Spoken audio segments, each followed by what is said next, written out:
All right, welcome. Welcome to Rewiring Out of Resentment.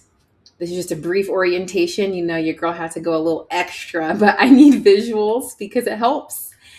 So, this is going to be what we will be working through. It's a series. I plan on kind of stretching this series to go over the course of the next few months. But don't worry, everything I'm breaking down in this orientation is going to help people know where we are in our safari journey. This is a guided exploration, and I'm so excited. Now, look at me, I'm here.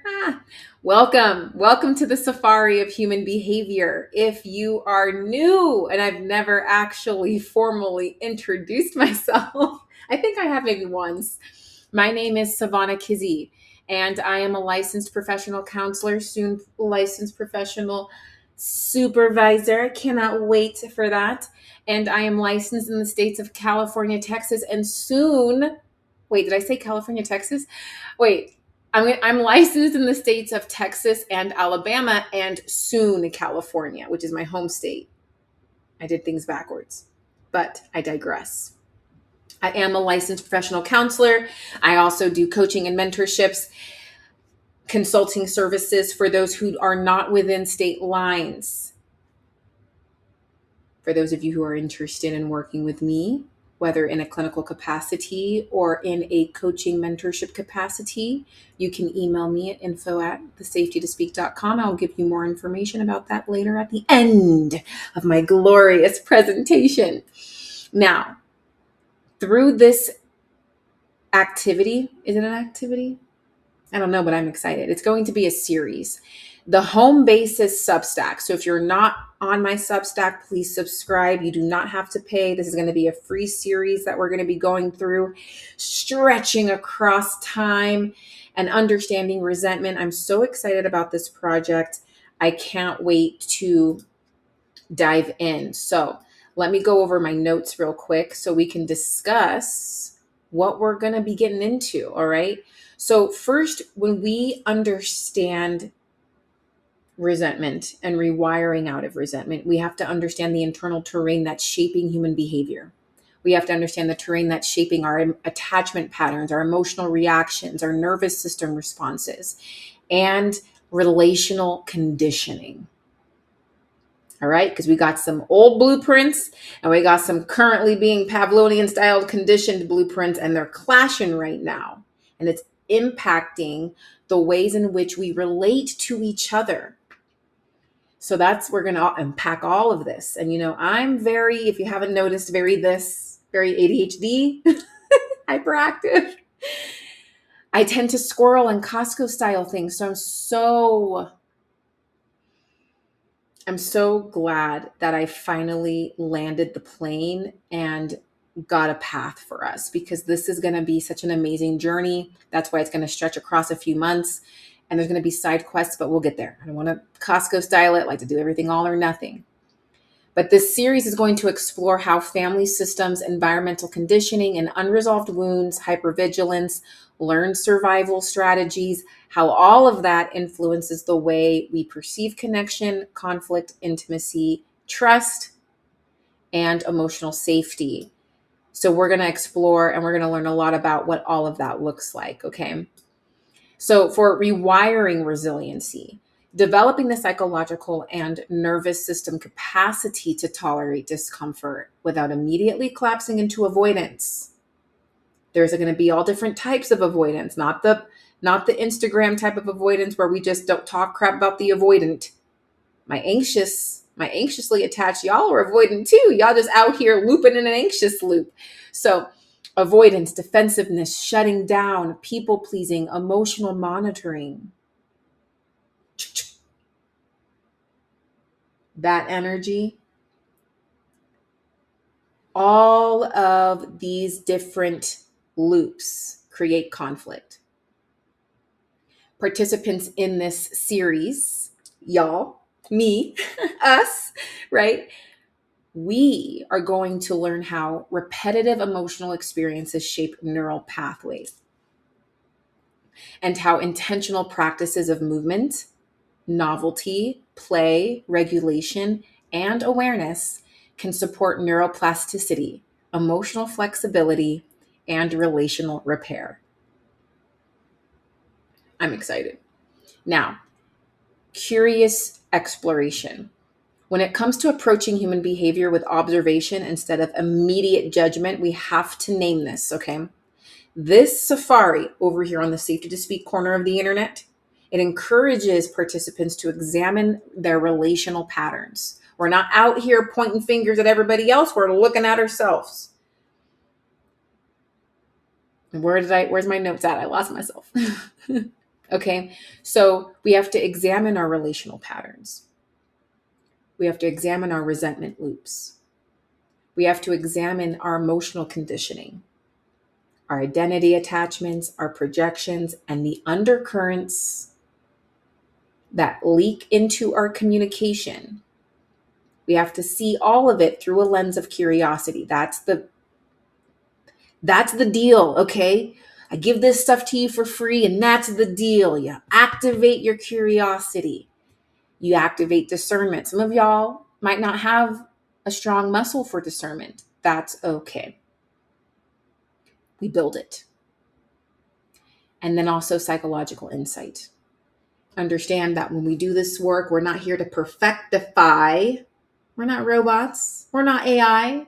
AI is not even perfect. Okay, we're not here for the perfection. We're here to develop increased awareness and intentional participation. I'm excited for this. Now, the journey ahead. This series provides a structured roadmap through developmental, relational, and nervous system behavioral foundations. All of it that connects resentment and how we're going to reconnect through it. Together, we're going to explore how chronic conflict, how chronic emotional suppression, overfunctioning, hypervigilance, people-pleasing, environmental conditioning, how all of it impacts our ability to sustain healthy connections while practicing in real-world interventions that are designed to interrupt this loop of conflict cycles that we're in. So that way we can cultivate a new relational experience. Instead of just tossing out the person, swiping right on the next one, and then when you hit that gridlock, going through the same loop and then tossing that one out, we actually just stay and repair our relationships, okay?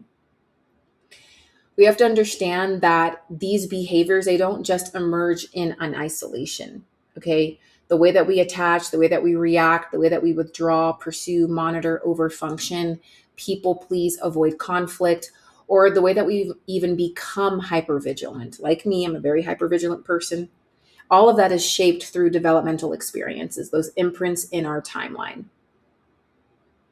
So with that being said, those imprints, those developmental experiences, the family systems, the nervous system conditioning, environmental reinforcement, that's where epigenetics is going to live. I love epigenetics. We're going to geek out, okay? And repeated emotional experiences over time. Those imprints, all right? So the attachment research from John Bowlby and Mary Ainsworth demonstrated that early relational environments shaped internal working models of safety, trust, connection, and emotional expectation. So in Bowen's family systems theory, he further expanded all of this by showing how anxiety and unresolved emotional processes move through generations. That inherited scroll that I talked about in some of my videos. It moves through those generations and through those relational systems rather than remaining isolated with just the individual. My work up until this point has kind of shown how this gets inherited and how it leaks down. The side quests of our main mission. So our main mission is rewiring out of resentment, implementing joy. I'm using relationships because I'll explain. I'm getting ahead of myself. But the side quests are going to be other quests that branch off of this.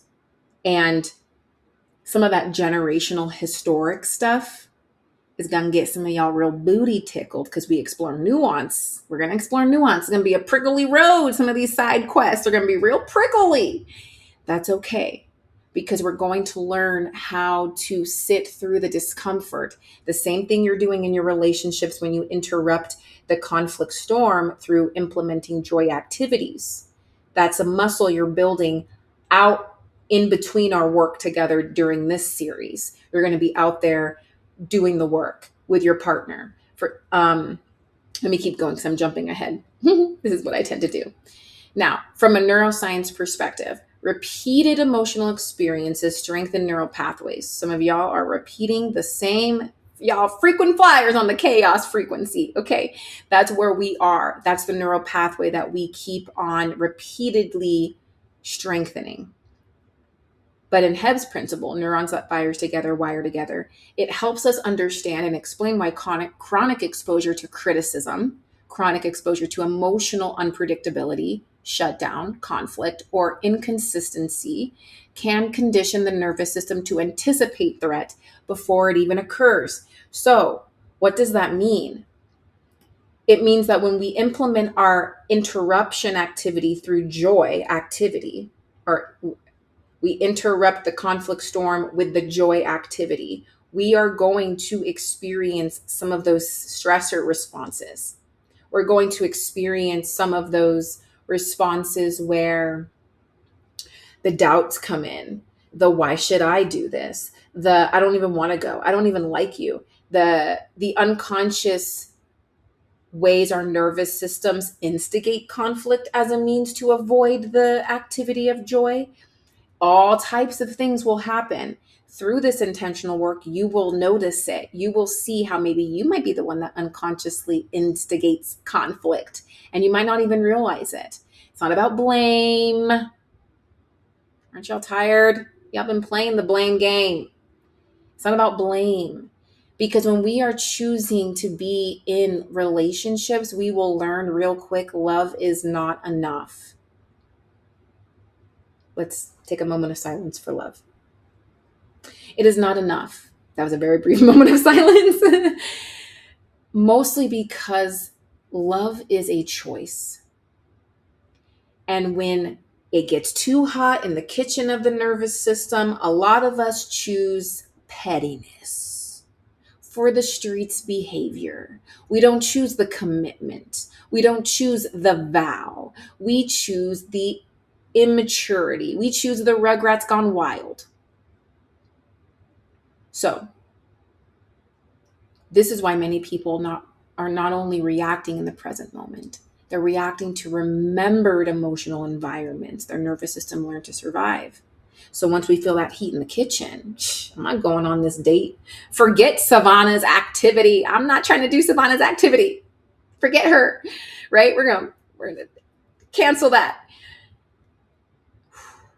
We're going to breathe through it. And you're going to realize that discomfort comes. And when you don't resist, it can actually go. And we're going to learn that. We're going to do it together.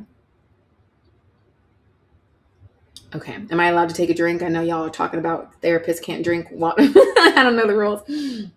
Now, I am going to provide in these articles all of the necessary references that will be in all these different sections. Okay. So when we think about rewiring resiliency,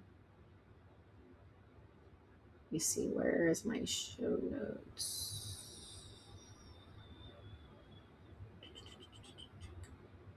Rewiring resiliency.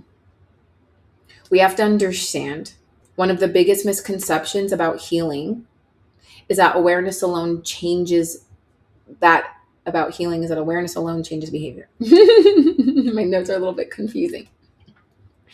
So this misconception that just because we are aware of something means that it's not happening anymore, because your girl knows I do it. I do it and I don't do it anymore because now I have the awareness.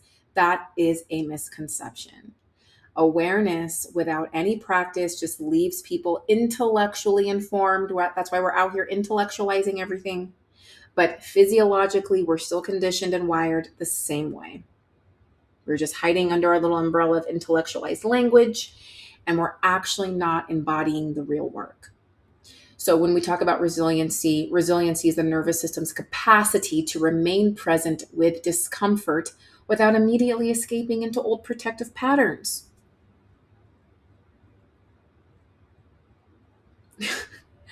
Shutting down, defensiveness, avoidance, control.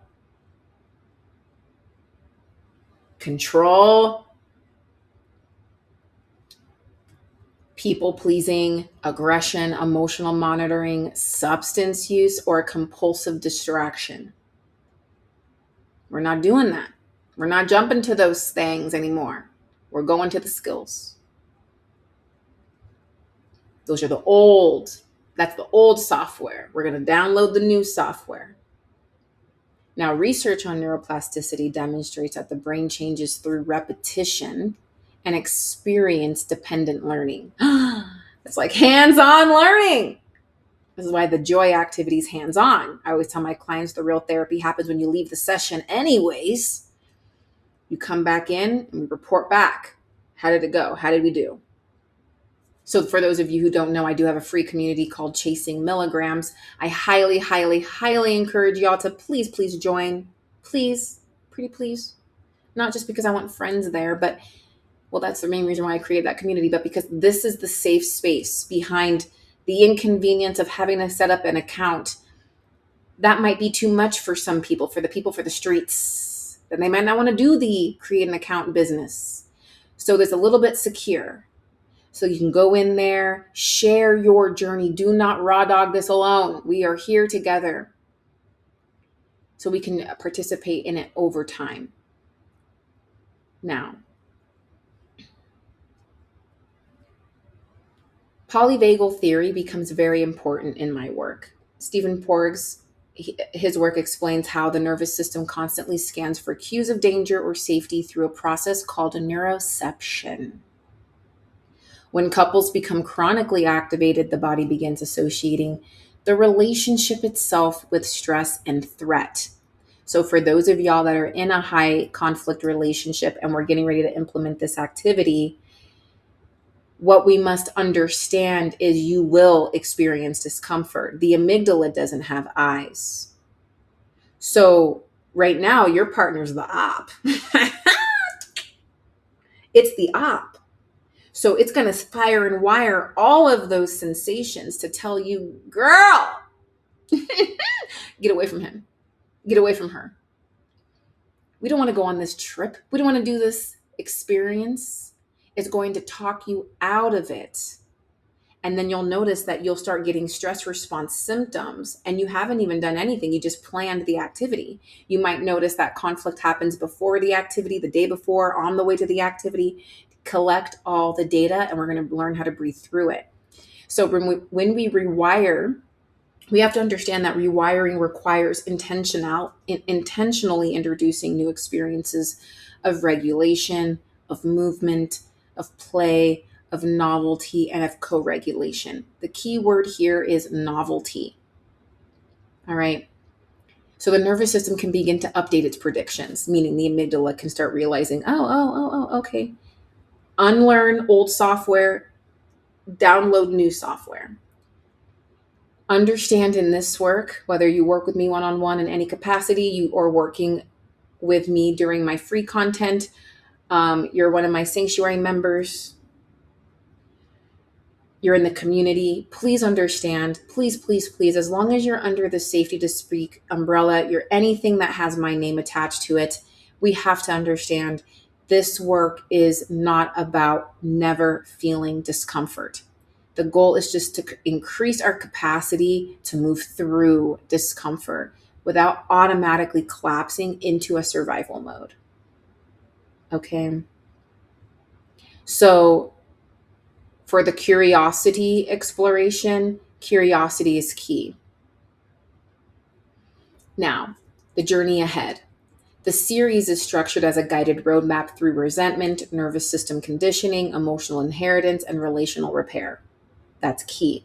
We are beginning with the developmental and psychological roots of resentment before moving into practical rewiring process. So for my dopamine nation addicts, yay, y'all gotta be patient. Okay, I know fast food culture and Ozempic culture got you wanting it now. I need to calm down. I know it has us really excited, but the patience, trust me. There's a method to my madness. We're going to go through the roots. We have to. There's a method to it. So, where was I? Where did I leave off? So, the purpose of this safari is not simply to teach communication skills, it is to help participants understand the systems underneath communication: the nervous system, the body, the developmental blueprint, the conditioning, the rehearsed emotional pathways, and the relational field. The relational field itself. That's going to be a whole side project. I'm going to just give it to you right now. I'm going to cheat. That's going to be a side quest. That in itself, relational field. Some of y'all aren't into the crunchy hocus pocus, whatever you want to call it. Some of y'all need to read David Hawkins' work, but don't worry, that's a part of our references. I got you. So, throughout the process, we will explore how movement, novelty, play, co-regulation, intentional interruption, emotional awareness, and nervous system participation can begin creating new relational experiences, both internally and externally. That's the magic. That's the magic. If you haven't caught my drift yet, or caught a glimpse of my madness yet, if you've been with me this long, you will know everything is connected with my work. When I work with my clients in a clinical setting, even in a coaching capacity, modeling is the most beautiful experience. I'm still trying to learn it. I got a mother-in-law I'm working with. I got resentments. I got a mother-in-law in the household, resentments, a husband, Indian culture. I got a lot of dynamics that can easily be a brew for resentment. I'm in this class with us all. I'm teaching it. I'm in it. I'm the guinea pig. So we're all in this.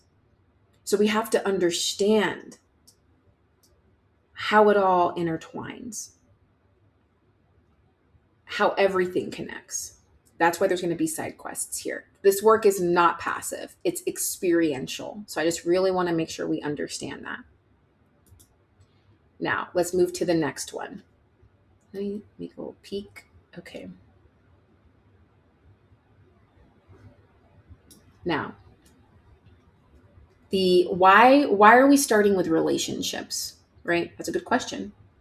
Well, relationships are one of the primary environments where the nervous system learns safety, danger, belonging, regulation, abandonment, and rejection. It also is the first relationship where we learn trust or survival. And we learn all of that long before we even consciously understand relationships intellectually. And our nervous systems, well, they're already learning relational patterns through repeated emotional experiences. That's why we're doing it with relationship firsts. Relationships are usually the number one thing that impact us the most. It's the most closest relationship, right?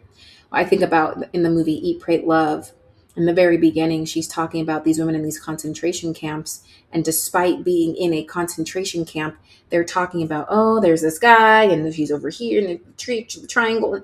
We got the telenovela dramas, even in a concentration camp. So relationships are very huge for human belonging. So that's why I'm using relationships to start this series on rewiring out of resentment.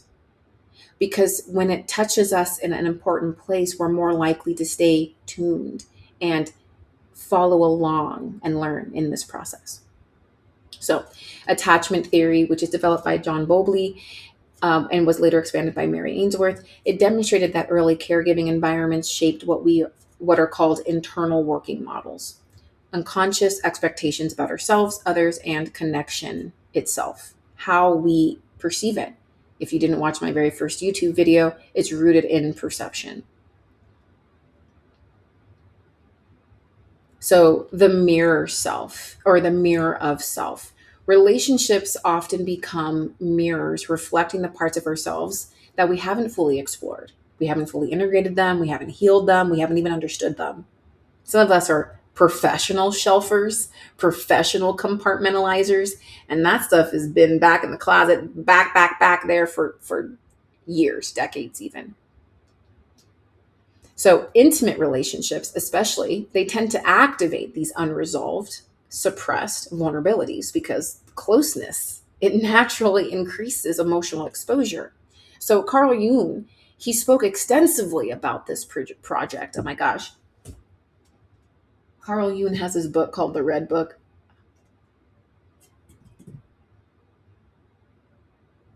I was trying to figure out which book so I can recommend one, but I'll get to that later. Look at me squirreling. Okay, so the process by which unconscious material gets displaced onto others. If you haven't listened to my essay, Discomfort Displacement Cycle, please listen, give it a listen on the Substack essay. Give it a listen, loves. So many times, what intensely activates us relationally may contain information about our fears, contains information about our wounds, our insecurities, our unmet needs, or even our unresolved developmental experiences. So it doesn't mean harmful behavior should be excused, extremists. The extremists probably aren't in this watching this because they're too busy out here extreming. It doesn't mean that. It just means relationships become powerful psychological mirrors for us. They reveal the emotional work. They reveal the blind spots. Some of us aren't willing to look at those blind spots because we don't feel safe. We don't have the safety to speak. Is it that we don't have it, or we haven't learned how to cultivate it within ourselves? That's what we're going to continue to learn, all right? Relational rewiring or relational wiring. Human beings are biologically wired for connection. Social neuroscience research consistently shows that isolation and relational disconnection are processed by the brain similarly to physical threat and pain. So Matthew Lieberman's research on social pain and interpersonal neurobiology demonstrates that connection is not simply just emotional. It's neurological and physiological. So co-regulation, emotional attunement, eye contact, movement, touch, laughter, and shared experiences, all of it is influencing nervous system functioning. Amazing, right? This is why relational distress can feel so consuming. Goodness. The last thing you want to do is have conflict if you're trying to take SAT or you're taking a licensing board exam. For me, at least, when I'm in conflict with my husband, it feels debilitating because my relationship with my husband is such a foundational core relationship to my life. So the nervous system experiences disconnection as a survival relevant event. So many couples believe they are too emotional when in reality, their nervous systems are just reacting exactly how human nervous systems were designed to react under relational threat. The path to healing. So, just as many wounds are formed relationally, many forms of healing also occur relationally. Healing is not simply, I'm going to get insight. I'm going to read all the books. I'm going to do all the webinars and the workshops and pay for all these courses that I forget. It's not just doing that. It requires novelty. It requires new experiences. It requires someone to take the first step out of the current dynamic. Okay. Neuroplasticity research shows that the brain changes through repeated experience-dependent learning. This means that healing often occurs when individuals repeatedly encounter new relational experiences that challenge older expectations and emotional conditioning. Good old nuance. Good old nuance. Let me just make sure that this isn't a client. Okay. So this is one of the reasons we are beginning this safari with movement, novelty, play, and shared experiences instead of just immediately forcing heavy processing conversations. Okay. Y'all got enough of that? All right, so the video cut out because we reached our maximum limit. 30 minutes already, and we're only on slide 3. Okay, I'm gonna hurry, y'all. I apologize if it takes too much time. I just want to be very thorough. Okay, so where did I leave off? The path to healing. So this is why we're going to incorporate all of the play, the shared experiences, because we can't just force couples that are already in a storm and immediately put y'all into some heavy, more processing. It's just going to amplify the storm. You're already there. So the key is to regulate the system, the couples unit. Regulate the system through fun, through joy, and then slowly implement the heavy stuff. Excuse me. Okay, let's move on to the next slide.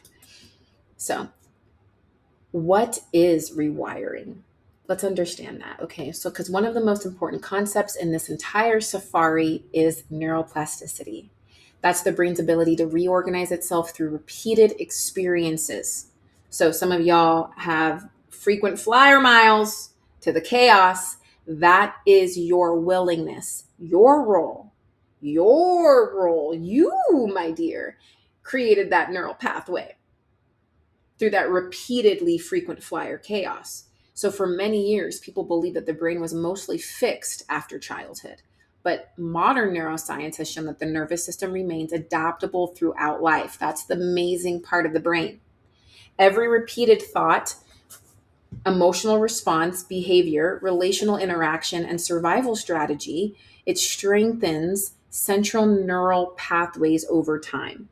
This is why resentment, hypervigilance, emotional shutdown, overthinking, avoidance, defensiveness, people pleasing, and conflict anticipation, always waiting for that shoe to drop. That's why they can eventually feel so automatic. You've created that neural pathway. You're a frequent flyer on it. Now, the good news here is since it was conditioned, it can be reconditioned. So the rewiring, we have to understand, does not happen through motivation alone. It happens through repeated emotional and behavioral experiences that gradually teach the nervous system something new. Hence the joy activity. So, interrupting the default. Much of human behavior operates through automatic nervous system patterning. So many reactions occur before conscious awareness fully catches up. This is why people often say things like, I don't know why I reacted this way, or I told myself I wouldn't do that again, but we still did it anyways. I get it. That's the brain prioritizing efficiency and prediction. This is what I see a lot with my work online. I call Instagram and TikTok the streets of social media, because most people are fiending, they're like drooling and fiending for all that Pavlovian rage bait that they consume.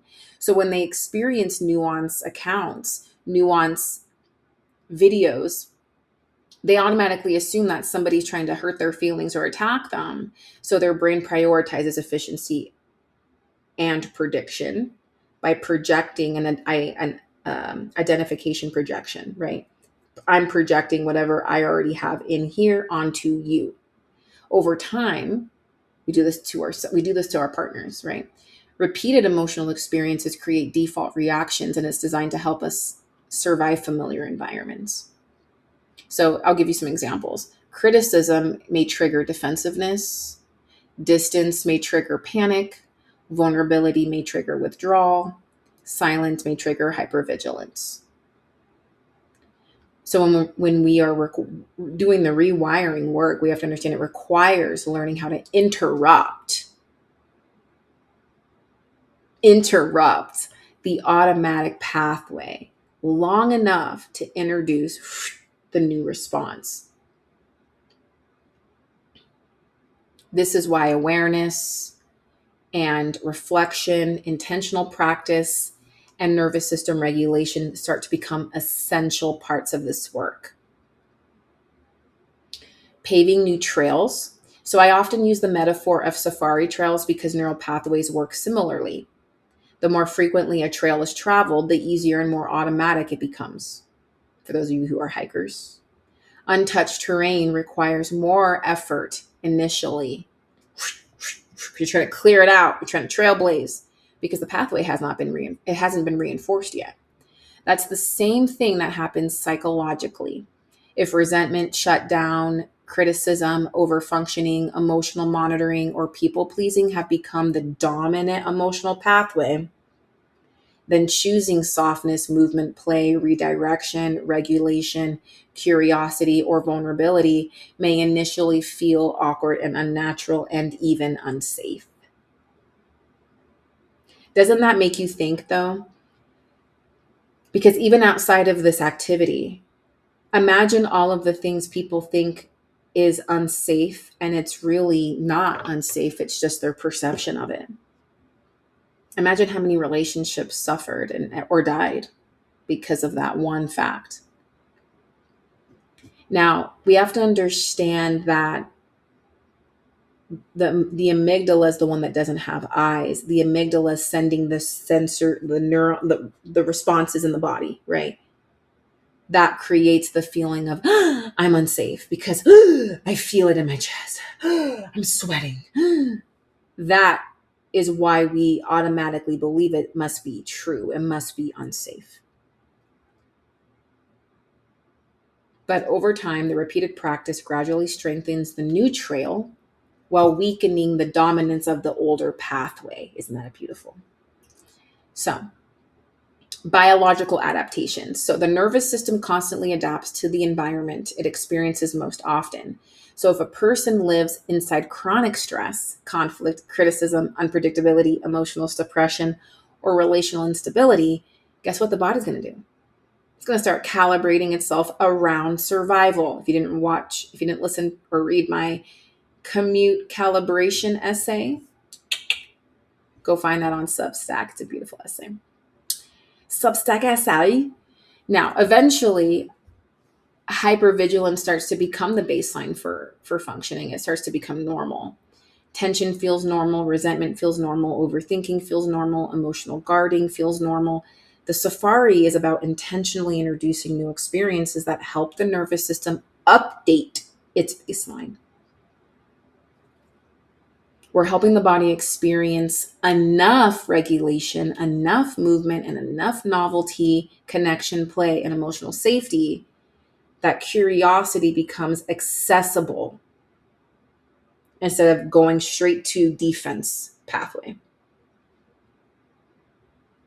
Beautiful. All right, the resentment loop. So this loop is extremely important. It's one of the central concepts we are going to explore throughout the entire safari. Resentment loop. All right. A resentment loop is not simply conflict. It is repetitive, emotionally conditioned conflict that keeps bringing people back.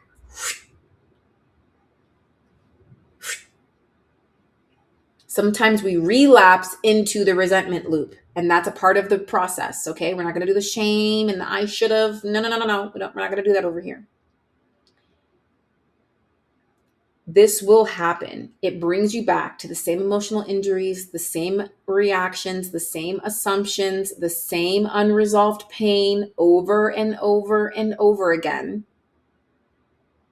And over time, many couples, many families, and even individuals, they start to begin operating inside the predictable emotional cycles: trigger, reaction, defensiveness, withdrawal, resentment, temporary relief, repeat.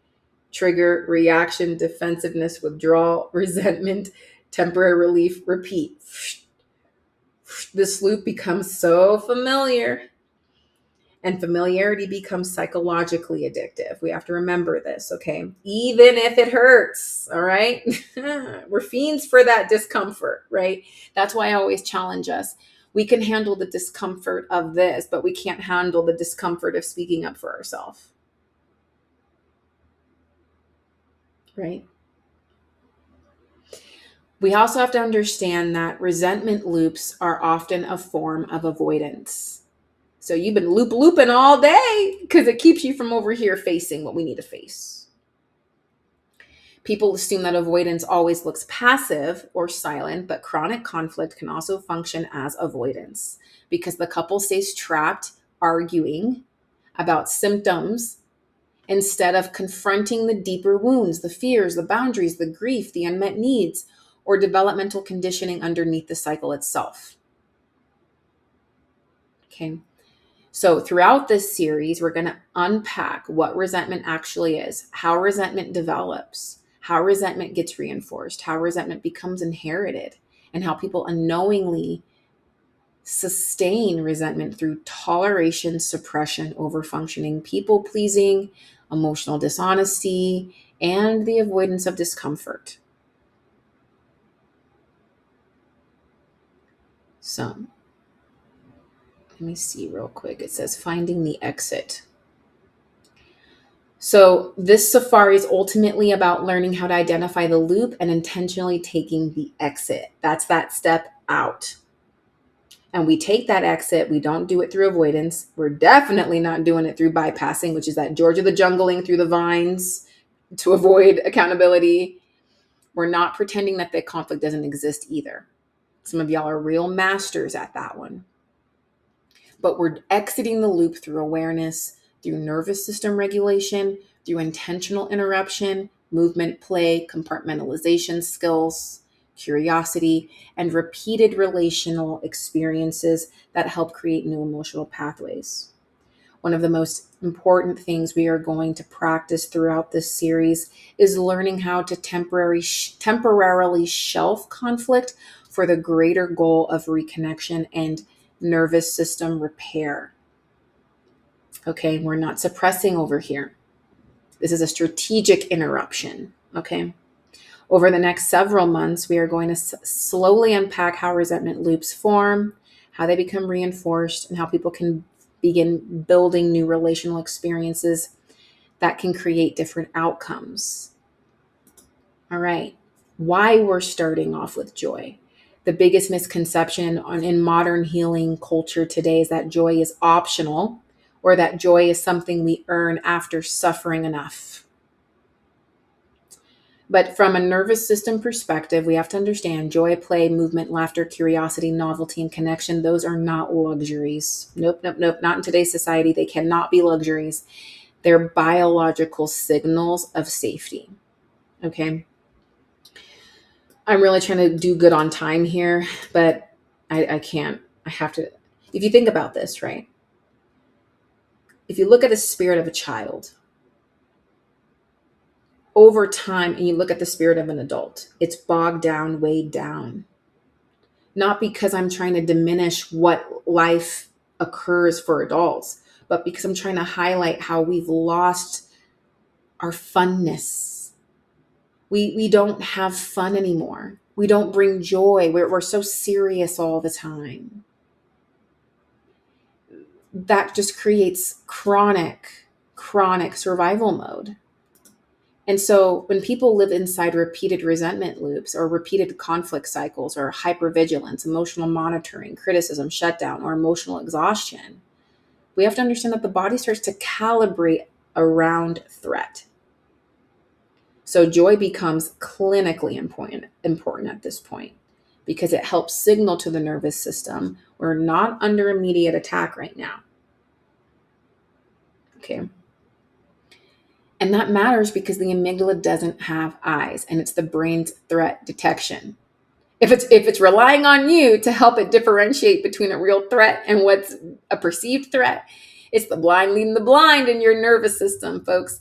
So it responds based on emotional associations and predicted danger, pulling from hippocampus archive, the past, not from objective reality. So we have to name that. So if the nervous system has spent months or years pairing your partner, your family, or even yourself with conflict, it's making that connection. It's connecting it to conflict, disappointment, stress, criticism, betrayal, emotional pain, and then trying to introduce play can start to feel very confusing, suspicious, awkward, and even unsafe. What do you mean you want me to go hang out with the op? Right? So if the nervous system has spent months or years, like I just said that, okay. We see it as unsafe. Doesn't mean it's wrong. Doesn't mean it's really unsafe. It just means that's what the nervous system is interpreting it as. So the capacity to heal. Play and positive emotional experiences help widen the psychology.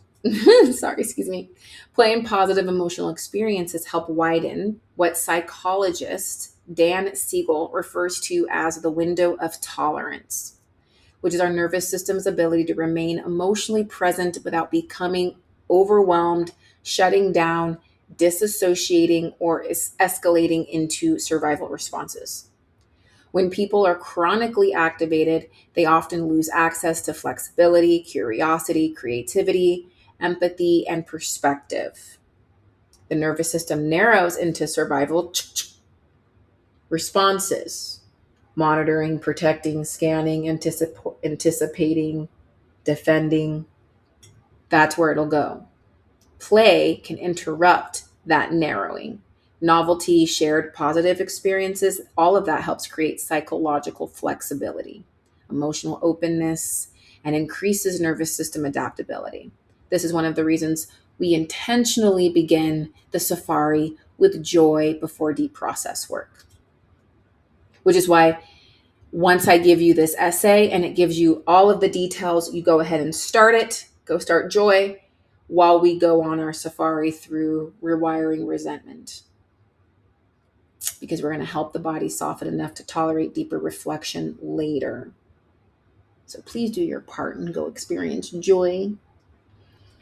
So regulation as a foundation. Play is one of the nervous system's oldest regulatory tools. Across mammalian, I can't say that. Mammals, mammal species. Now I really want to say it. Mammalian. Okay, stop. Across the mammal species, play behavior supports bonding, learning, emotional regulation, social connection, flexibility, resilience, and stress recovery. This is why children naturally play after stress. This is why movement helps regulate anxiety. This is why laughter changes body states. This is why recreation softens tension. I remember I took a course in college on recreation. It was the best course ever, and that course served a purpose for my future now. So this series is actually intentionally helping us relearn how to access joy organically. One of the core relationship skills we are practicing throughout this series is compartmentalization, the ability to intentionally shelf conflict temporarily in order to access nervous system regulation, play, movement, connection, and shared emotional experiences.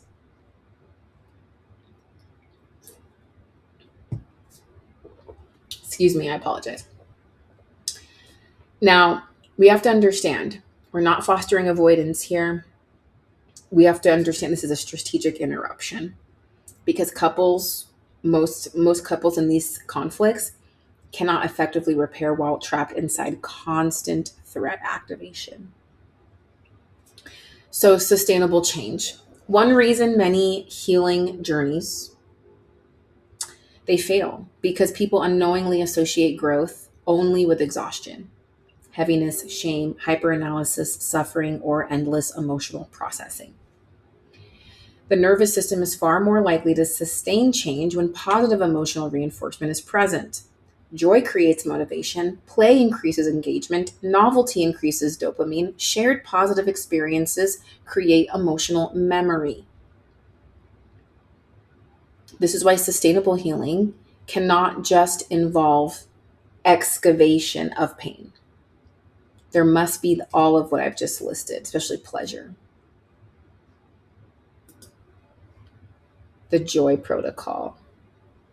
I already explained most of this in the other slide. The reason we are using this activity as the bridge in the safari is because healing cannot remain purely intellectual. We cannot always intellectualize everything. No. Most people today are cognitively overloaded but physically underengaged. We are sitting constantly, scrolling constantly, consuming constantly, overthinking constantly, but not actually moving our nervous systems through experiences. Many people are trying to heal entirely through analysis.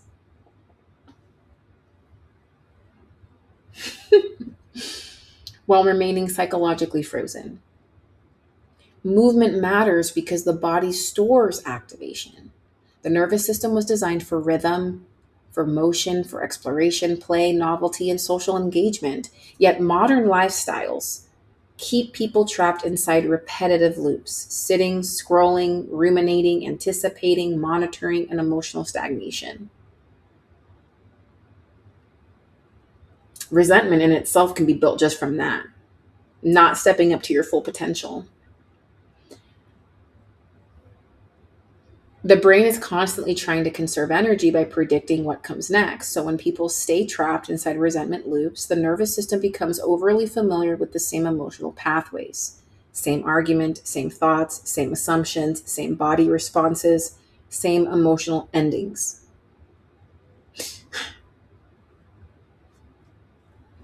This is your mind telling you the same story that takes you nowhere except back to the corner of your part of the bed on your phone. And the algorithm sending you all this stuff to rage bait you against your husband or your partner, your wife. We have to understand, I want us to think of it this way. We are like glow sticks that have never been cracked. We've never experienced the glow because the system hasn't been activated. But that cracking, right, that creates the glow is novelty, movement, play, and the connection. Once we can get that to crack, we're glowing. So the purpose of this protocol is to not force happiness or bypass pain. The purpose is to gently expose the nervous system to enough life, enough movement, enough safety, curiosity, and co-regulation that the body begins remembering, I am still capable of feeling alive. Yes, you are. Now, novelty, we've already explored. Movement, play, recreation, shared experiences, we've already explored those two things. Perfect. Let's go to the next slide. The compartmentalization skill. One of the most important skills we are practicing throughout this safari is compartmentalization. And I want to be very clear. Compartmentalization is not suppression. It is not denial. It is not avoidance. And it's definitely not pretending something does not matter. Compartmentalization is the intentional ability to temporarily set something down so the nervous system can preserve enough energy, focus, regulation, and presence to continue moving forward and functioning. Many people today do not realize how emotionally fused they are with every single thought, every single fear, every single trigger and unfinished conversation and anxiety spiral. The mind is grabbing onto it. And suddenly the entire day, the entire relationship, the body becomes consumed by it. This skill of compartmentalization teaches I can return to this later. I do not have to process everything immediately. I can intentionally shelf this for now. For some of us, ladies, because we are natural needs of processing, what this is really going to train us in is our external locus of control, where we try to grab anybody in the external environment to come and process. I need process. I need regulation. We do this. This is external form of control.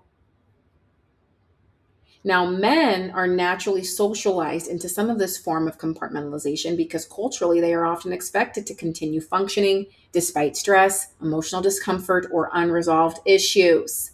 Moms, y'all do this too. There's no time. We got to keep momming.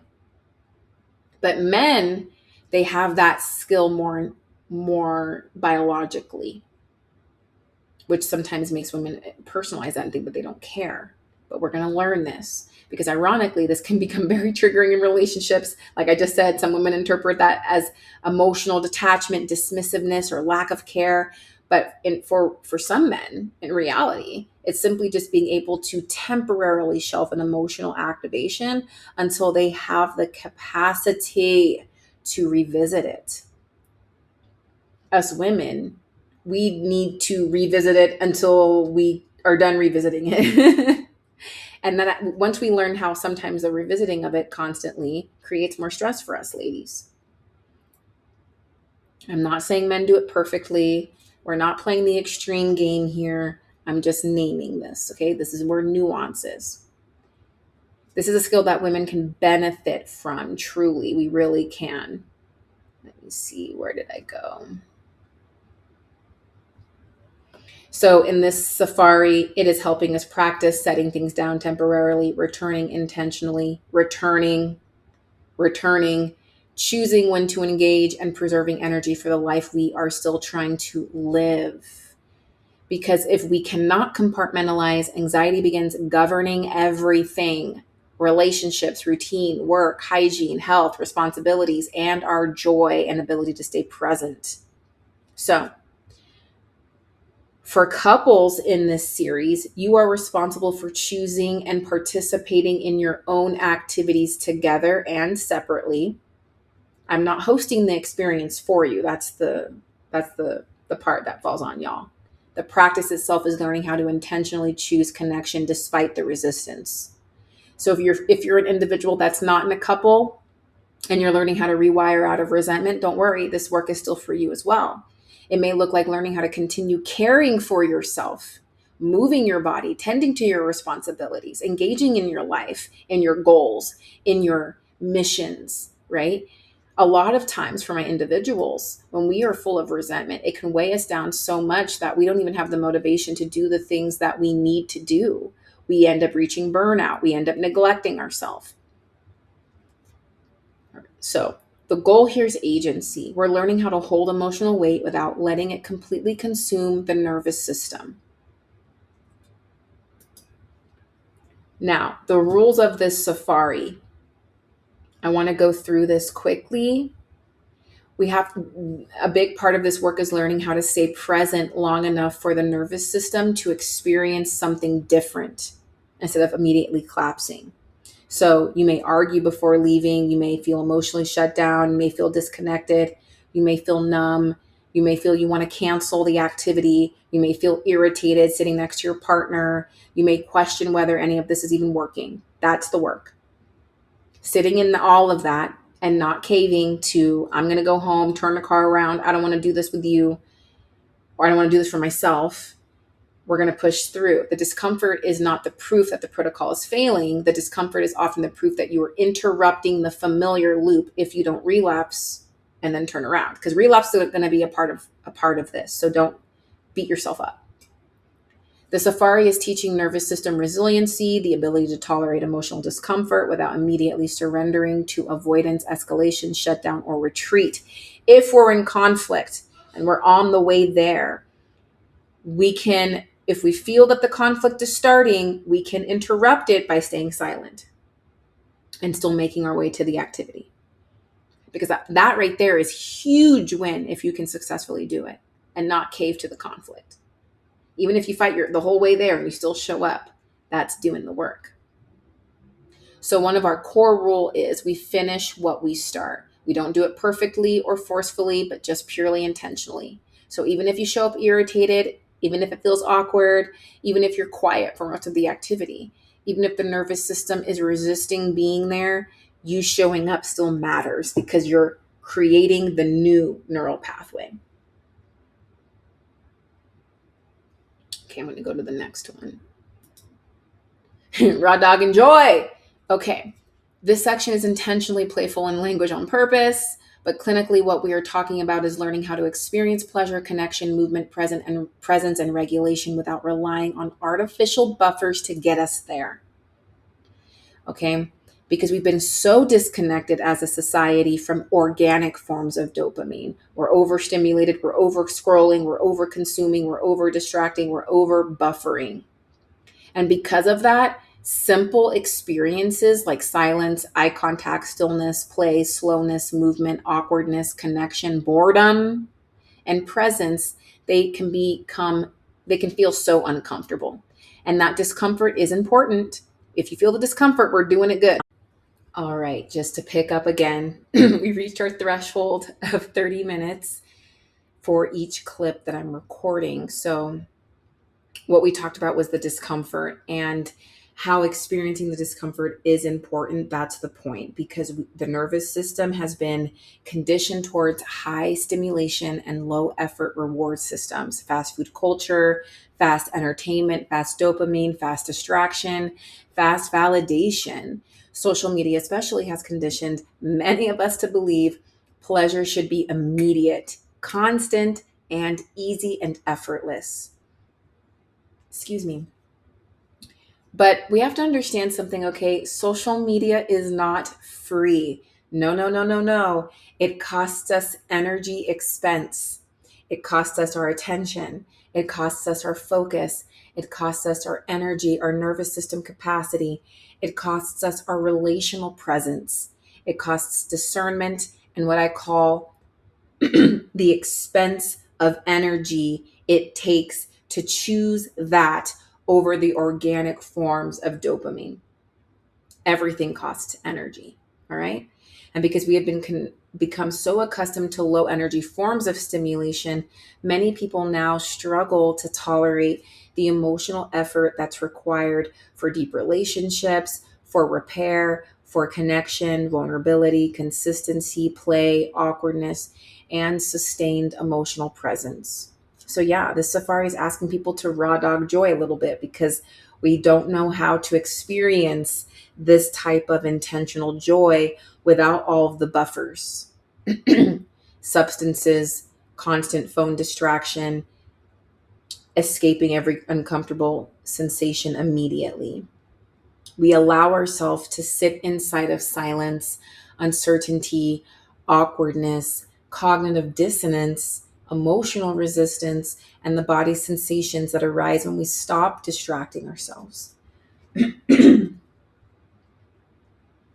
What we're going to discover throughout this journey is that the noise is not always truth.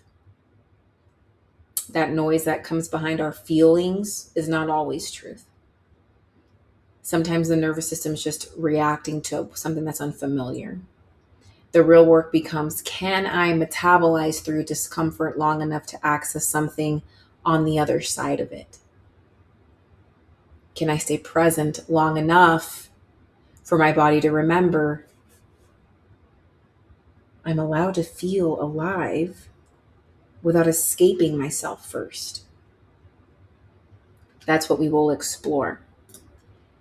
Now, the activities, movement-based activities help interrupt cognitive looping by redirecting attention into the body and present moment. Physical movement supports nervous system regulation, emotional discharge, dopamine production, and stress reduction, while creating opportunities for shared rhythm, co-regulation, and nonverbal connection. Examples of this include walks, hikes, bike rides, recreational sports, dancing, swimming, pickleball, basketball, or any activity involving intentional bodily movement. Play-based activities help soften hypervigilance and reduce performance mode. What I mean by that is basically within the relationships, we're no longer doing it for performances. Where play is creating the novelty, it's creating curiosity, it's creating flexibility and laughter, emotional openness, all while interrupting chronic monitoring behaviors. Activities such as museums, arcades, trivia nights, board games, theme parks, paint nights, karaoke, or creative experiences. I know when we first moved here to El Paso, they had So Far Sounds, and it was really cool because you would pay for something, you wouldn't know the location until 24 hours in advance. It was bring your own beer, and it was like you didn't even know what you were going to go see. It could have been any talent, local talent. It was really cool, and it was very novel. It was very fun. Nature-based activities provide calming sensory input that supports nervous system regulation and emotional grounding. Natural environments reduce overstimulation, support mindfulness, lower stress activation, and help shift attention away from chronic internal looping.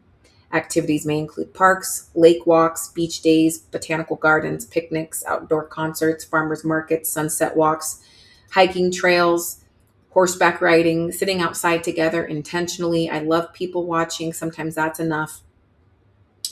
Home-based activities. They focus on creating intentional moments of connection within familiar environments. I typically try not to encourage this early on, especially for high conflict couples, because the home could be the war zone. But if it's not the war zone, then you can proceed with engaging in these. Maybe even hosting an activity in the home for other people. These activities encourage presence, comfort, emotional slowing, and shared participation without the pressure of external performance.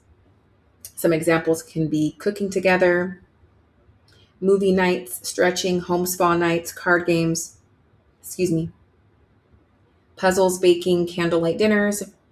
I usually don't like screens. I put video games on this list, but if you can, I would say don't start here. Don't start in the home. Use that after we've already trained this neural pathway. Music nights, or simply just creating a structured time for low pressure togetherness. I know my husband built this amazing gazebo out in the backyard for us, and sometimes it's just us two coexisting out there together. We're not really doing anything. It's just having a shared moment together that isn't filled with all the busyness of life. Side quests. Side quests. Okay.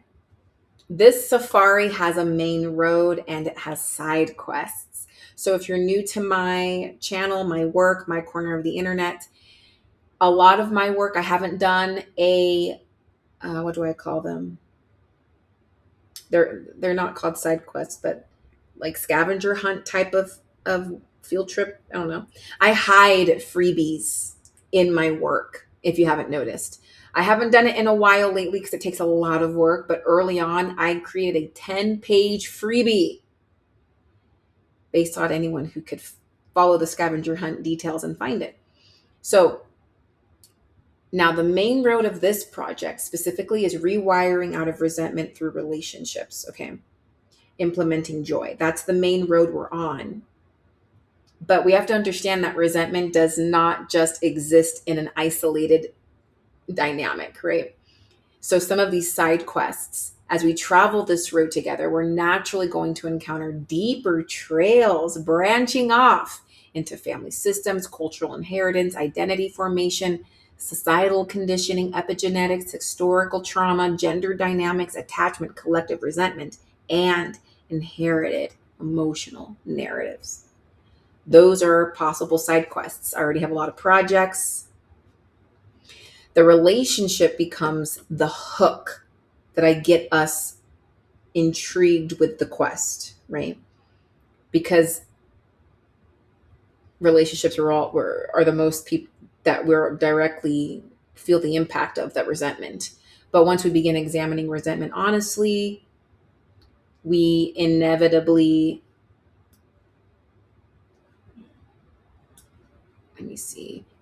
we inevitably start discovering that many of the emotions we carry did not originate entirely inside the current relationship. Some of it was inherited, some of it was modeled, some of it was conditioned, culturally reinforced, and some of it was passed down through the generations. This is where we begin exploring resentment, not just psychologically, but systemically. So, for example, resentment around gender roles, emotional labor, power, helplessness, invisibility, race, class, identity, survival, belonging. All of these become relational fields people unconsciously carry into wherever they go. One of the larger side quests we will eventually explore is America as a family system.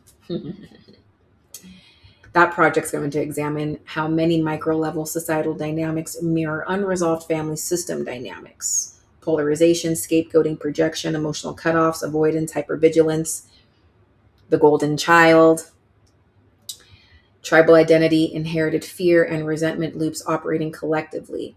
That's what that project's going to explore. But understand, please, my work is never here to persuade or push.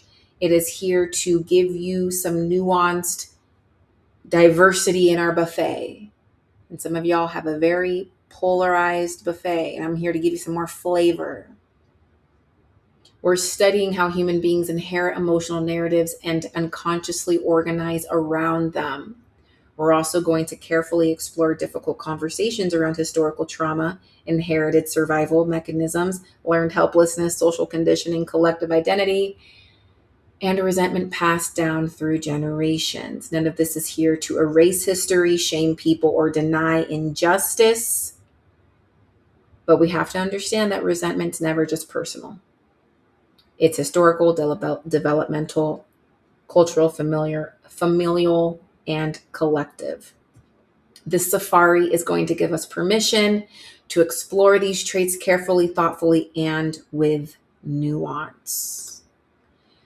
Again, your participation is crucial to this experience. The series that I'm creating, this project only works if you participate, all right? The Safety to Speak framework has never been about passive consumption. It's not about collecting information and never applying it. This series is experiential, it's participatory, it's nervous system work in real time. So for the next few months, we're actively practicing rewiring out of resentment together. That means we're interrupting cyclical conflict loops. We're exposing ourselves to joy. We're practicing compartmentalization. We're getting outside. We're engaging in activities, and we're learning how to continue showing up even when discomfort is present. I encourage, for those of you who are following along, get you a notebook, get you a note, something digitally if you're a digital person. The key here is to collect the data of what you experience and come to the community. Come to the community in the comments on Instagram, but most importantly, the free community, Chasing Milligrams. That is a free place that is protected by the obstacle of having to create an account. Most cognitive lazy people won't do that. Come to the community and share it there. Take pictures of what your activity is. This is going to be a moving piece that goes on as my lectures show up. I won't know how y'all are doing with the practice unless you come up on here and share with me. So I would definitely highly encourage it. For those of you, I do have my advice column. Okay, so that's an option as well to submit to the advice column. If you're sharing, hey, I've been doing this practice, I'm struggling, perfect. You're going to give me and our Safari data collector community data. And then I'm going to write in response in between. Y'all help me with the content that I can share. Help me with what we're navigating. Help me with how this looks at home. This is going to be co-regulation. We're not alone. This is communal healing. A lot of times people feel emotionally isolated in their resentment. They assume nobody else feels like this. Nobody else struggles like this. Nobody else has these thoughts. But when we participate together, the nervous system starts realizing that I'm not alone. Other people are trying. They're trying.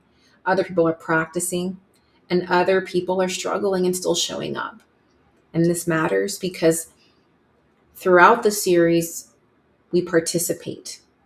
Share your reflections. You can DM me if you don't want it to be private, and please, I'll be using it as case studies. I never break confidentiality. I would never show who said what where unless you wanted me to. That's what we're going to do here, to witness each other, encourage each other through the process. I am very, very excited for this work. I'm so grateful for those of you who are all participating, who are joining, who are here for the cause. I'm so grateful. And if you have any questions, any comments, any concerns, I don't spend a lot of time on social media throughout the week. I try to get up on here, post, and get up out of here. I know I got to do better. I struggle with object permanence sometimes, but leave it in the comments because when I do show up, I see it and I love to see the feedback. I love to see what y'all are navigating, what you're going through, how it's doing for you. Drop it in the comments. All right. How are y'all feeling? As we close out the orientation, I just want to say thank you again for being here. Thank you for Thank you for being willing to step into this work with openness, curiosity, and courage, because this is not surface level work. This is nervous system, relational work, it's identity work, it's human work. Over the next few months, this is going to be completely free journey that we walk through together. YouTube and Substack essays are going to be the home base. The side quests, you will know that they are side quests because I will label them as side quests. Community participation, go over to the Chasing Milligrams community. As always, I will always put the knowledge in the essays for those of you who want to learn more. Knowledge is power, ignorance is a choice. Now, for those of you who feel like you may want direct support, guidance, or even deeper individualized work, I do currently offer one-on-one sessions, whether in a clinical capacity as therapy. So if you are seeking therapy services and you want to utilize insurance, you must live in Texas. If you're seeking therapy services and you're not in Texas, I will not be able to accept your insurance. I can still see you if you are in Alabama. I can provide super bills. If you are not in Texas or Alabama and you want to still work with me one-on-one, I offer mentorship consulting services, which are psychoeducational one-on-one work that is not clinical therapy, but it's still deeply, deeply intentional and reflective work. Honestly, in many ways, this work actually allows for more freedom and creativity and depth because it's not constrained by insurance documentation requirements and rigid clinical structures. So I still protect your confidentiality. I still take the work very seriously, but instead of spending hours creating insurance-driven clinical notes, I get to actually pour that energy into creating these conceptualized outlines for you after each session with reflective frameworks and practical guidance. That's for my coaching side, my consultation side. I also do have a professional group for those of you who are therapists in training. I do provide professional consulting for y'all who are in the field. I'm also creating a professional group for therapists in training. I don't know how I feel about opening it up to coaches yet. I feel like I don't mind it. I don't know the ethical legalities behind it, but I do have a community for that. It is behind a paywall. It is a one-time paywall. I think it's $19. That's only because of the nature of the work. It's a one-time payment. And then once we're in, we're in. You're also supporting me and the research that I do behind the scenes. That's going to be community forum support for professionals. For those of you who want to do group consultation and you're a professional, you're a therapist, I really want to do group consultation. I offer that as well. You can email me at info@thesafetytospeak.com for all of that information, or you can check my bio stuff, my links and all that goodness. Whew, we finished the orientation. How y'all feeling? How y'all doing? Still there? Anyone make it to the whole end? Your dopamine didn't fire and fizz out? Anyways, this is the end of this orientation. I am going to link this video into the Substack essay. The Substack essay is going to have a list of everything written down in terms of like the rules and everything like that. Reflection prompts. I don't even think I'm actually going to put that much. This was a very, very long orientation. I think it was I think it's enough. I don't need to keep doing more. I have a tendency of overdoing it too. So I think I'm going to link this into, it's going to be uploaded to YouTube, obviously. I'm going to link it into the Substack as an essay. That's going to be the grounding essay. So wherever this video is linked in a Substack essay, I am going to use that Substack essay as the grounding essay for this entire series, which means that essay will have a lot of empty space in there. And then throughout the journey, I will complete the entire map. So for people who join in the future, they know exactly where to start for this. All right. I'm so excited. I'm so excited. Again, thank y'all for being here, and I will see you in future journeys.